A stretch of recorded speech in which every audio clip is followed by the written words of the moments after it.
Espero que sim.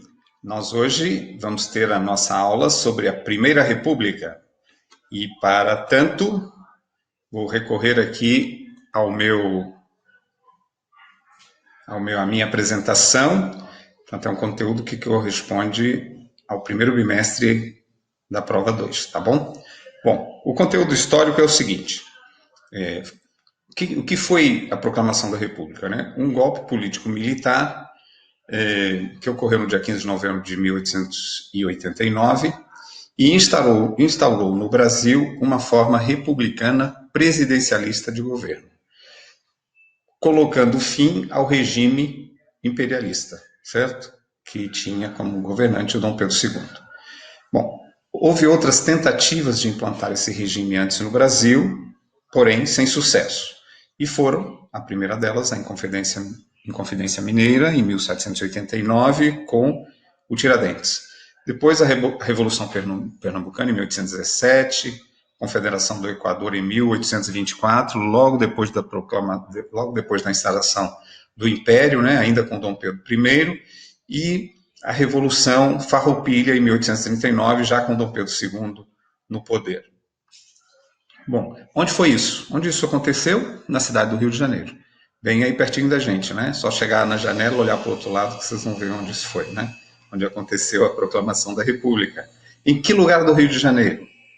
Na Praça da República, que hoje também é conhecida como Campo de Santana. E fica onde? Fica em frente ao Palácio Duque de Caxias e ao lado, entre aspas, né? Também em frente, mas do outro lado, a Central do Brasil, né? Então, acho que vocês já se localizaram aí geograficamente em relação a esses eventos, e quando passarem por aí, lembrem-se do professor de história de vocês. Muito bem. Qual foi o contexto político?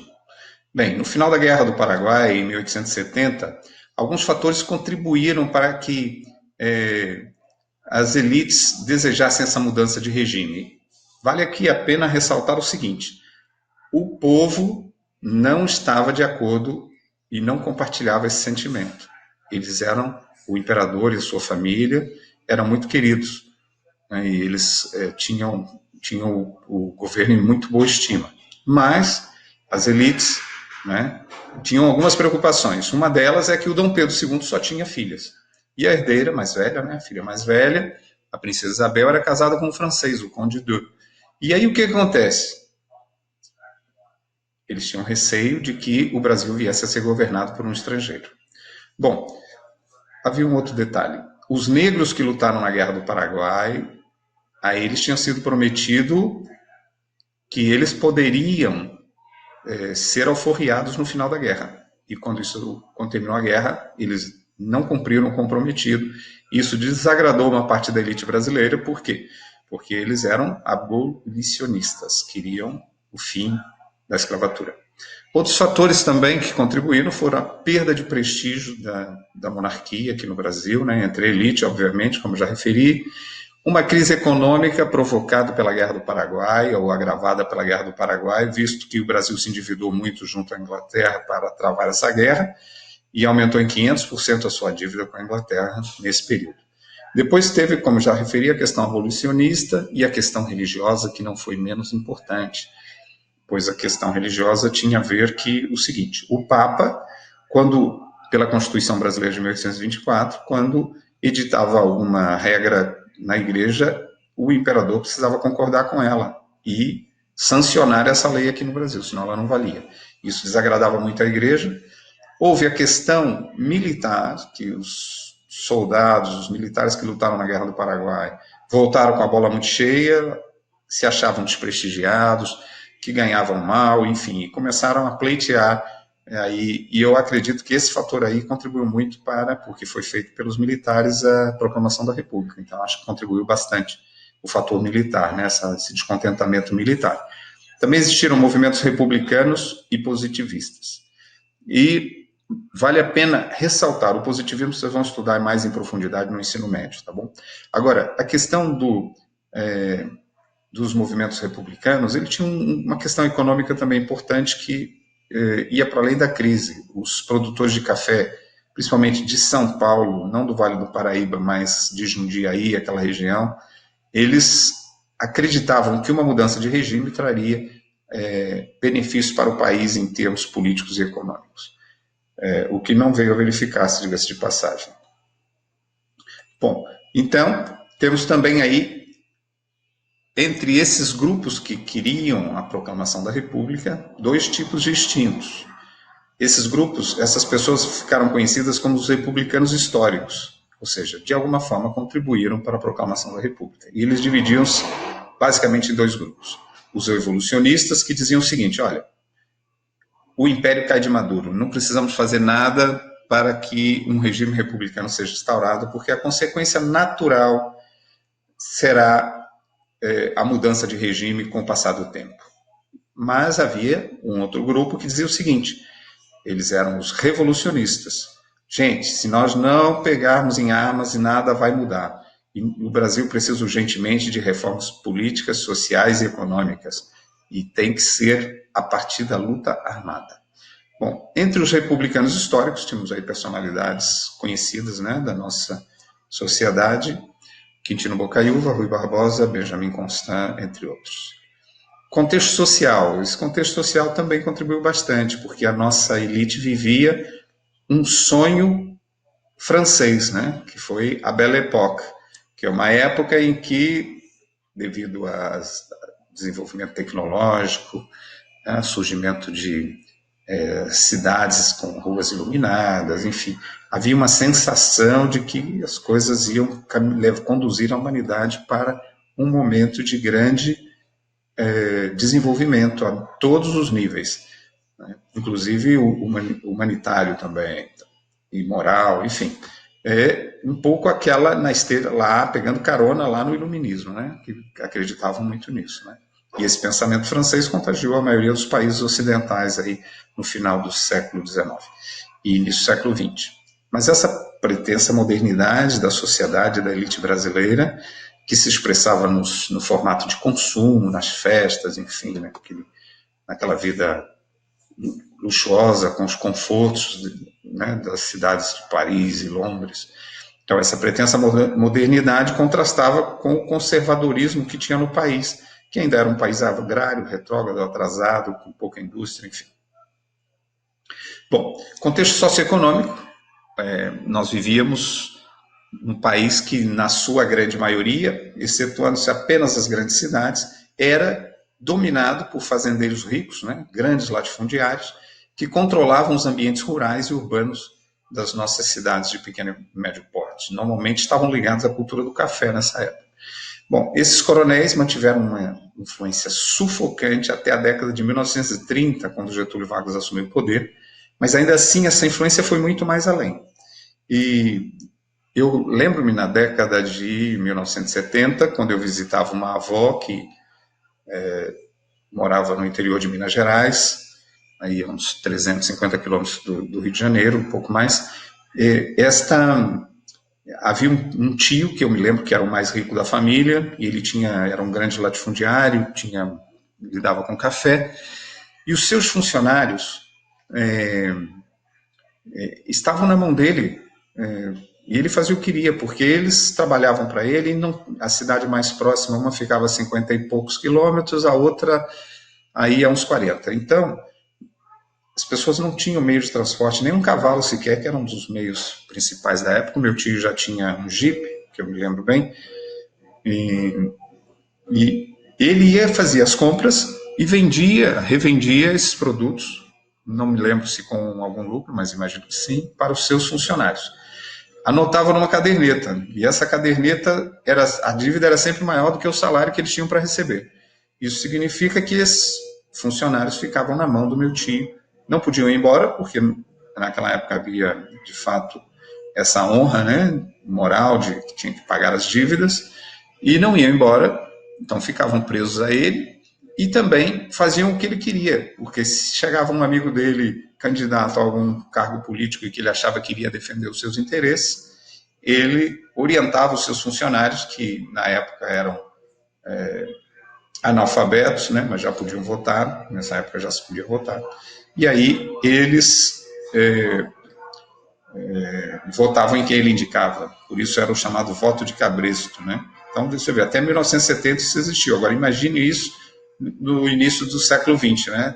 1900, 1910, por aí, que é o contexto mais ou menos que nós estamos estudando agora da Primeira República, até 1930. Bom, nós temos um contexto socioeconômico onde o Brasil começava a dar os primeiros passos no urbanismo industrial, ou seja, instalação de fábricas nas grandes cidades, que atraía grandes quantidades de trabalhadores almejando uma vida melhor do que aquela que tinham no campo, libertarem-se do cabresto, né? Ou seja, não sabiam que iam trocar o cabresto do latifundiário pelo cabresto do industrial, né? Mas, enfim, isso gerou um crescimento desordenado, empurrando as populações mais pobres para a periferia, para as favelas, daí surgiram as primeiras favelas no Brasil.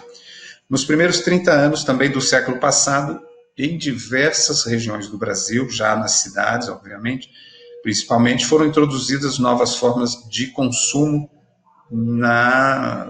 naquela proposta capitalista, né, que acenava com esperança de prosperidade e bem-estar social, que contribuiu principalmente com os avanços tecnológicos que nós já mencionamos. Bom, tivemos também um contexto científico onde os avanços tecnológicos tiveram, assim, grande importância. Foi nesse período, por exemplo, que tivemos o avião, enfim, várias outras invenções, não é? Descoberta da penicilina, enfim, várias coisas que contribuíram para que acreditasse que as doenças seriam erradicadas, a humanidade teria uma nova era de desenvolvimento, mas que posteriormente, principalmente com as Primeira e Segunda Guerra Mundial, levou a grandes frustrações, né? Apesar da nossa sociedade, a sociedade brasileira continuar sendo patriarcal, né? Cada vez mais mulheres, dentro desse período histórico, começaram a trabalhar fora e ocupar um maior espaço na sociedade, trabalhando nas fábricas, no comércio, enfim. E, gradualmente, esse estilo de vida foi alterando a percepção que se tinha do tempo, devido ao ritmo mais agitado das cidades. Muito bem. Bom, esse crescimento urbano trouxe algumas preocupações na área sanitária. As cidades começaram a crescer muito, rede de esgoto precária, não é? E essas propostas sanitaristas que supostamente visavam o bem-estar das pessoas, das populações, escondiam algumas práticas discriminatórias porque relacionavam as doenças à pobreza e aos pobres. E o controle das mesmas não tinha em consideração a necessidade dos membros mais desfavorecidos, ou seja, se os pobres estavam transmitindo doenças, então era preciso empurrá-los para mais longe, né, dos condomínios da Zona Sul, para falar em linguagem de hoje, né? Então, seja, onde viviam os ricos, não podiam estar muito próximos dos pobres, por isso eles foram sendo empurrados para os morros, para cada vez mais longe, que na época era o centro da cidade do Rio de Janeiro, Flamengo, essa região aí. Bom, isso falando do Rio de Janeiro, claro. Havia também uma contradição muito grande, pois ao mesmo tempo em que o pessoal daí da elite buscava abraçar novos padrões de modernidades vindo da Europa, eles eram contrários à participação popular, ou seja, negavam, por exemplo, direito ao voto, excluía a população pobre, analfabeta, ninguém, né, não podiam votar, mulheres não podiam votar. Então, toda essa exclusão era um contraste, né, era uma contradição muito grande com aquele discurso, né, de que nós éramos um país que estava se modernizando. Bom, e esse discurso de progresso, sem considerar a necessidade de diminuir as desigualdades, de olhar para as pessoas menos privilegiadas, esse discurso produziu formas extremas de opressão, principalmente no que se refere à questão da habitação, dos salários, da legislação trabalhista que não existia muito bem ainda, né? Bom, nós aplicávamos aqui ao Brasil a essa complexidade tropical, diferente da europeia e americana, modelos de administração que vinham de lá e que, obviamente, não tinham como dar bons resultados aqui, ou pelo menos os resultados que se esperavam. Bom, isso obviamente gerou várias reações aqui dentro do Brasil e houve movimentos espontâneos e outros articulados por líderes populares, né, que conduziram a grandes manifestações, momentos importantes aí da nossa história. Essas manifestações se expressaram de várias formas, mas principalmente em devoção religiosa ou até pela violência. Em alguns casos, as duas coisas ao mesmo tempo. Tivemos, por exemplo, Canudos, né, e o movimento tenentista, enfim. Tivemos aí coisas que juntaram, o movimento tenentista teve uma parte, digamos assim, liderada, né? Tanto a Guerra do Contestado, o movimento tenentista, todos liderados por líderes populares. A revolta da vacina já foi um movimento mais espontâneo, né? Que vamos estudar mais à frente também todos esses movimentos. Na nossa próxima aula vamos estudar isso, tá bom?